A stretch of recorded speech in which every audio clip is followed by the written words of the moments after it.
আসসালামু আলাইকুম। প্রিয় মা বোনেরা, কেমন আছেন সবাই? আশা করছি আল্লাহর রহমতে ভালো আছেন। শুরু করছি আজকের হাদিস।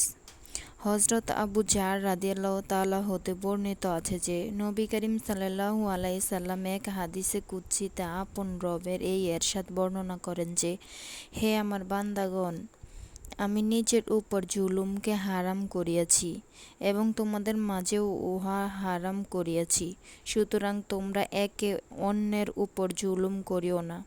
হে আমার বান্দাগণ, তোমরা সকলে পথভ্রষ্ট, ওই ব্যক্তি ব্যতীত যাহাকে আমি হেদায়েত দান করি।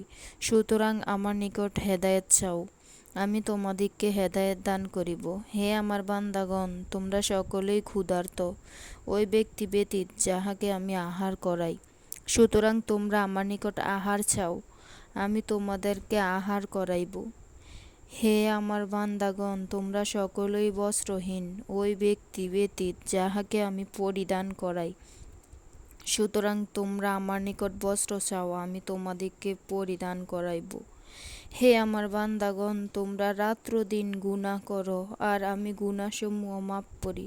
সুতরাং আমার নিকট মাপ চাও, আমি তোমাদিগকে মাপ করিয়া দিব। হে আমার বান্দাগণ, তোমরা আমার ক্ষতি করিতে চাইতে কখনো ক্ষতি করিতে পারিবে না, আর তোমরা আমার উপর করিতে চাইলে কখনো উপকার করিতে পারিবে না। হে আমার বান্দাগণ, যদি তোমাদের পূর্ববর্তী ও পরবর্তী মানুষ, জিন সকলে ওই ব্যক্তির মতো হইয়া যায়, যাহার অন্তরে তোমাদের সকলের চেয়ে বেশি আল্লাহ তাআলা ভয় রহিয়াছে, তবে ইহা আমার রাজত্বে একটুও বৃদ্ধি করিতে পারিবে না।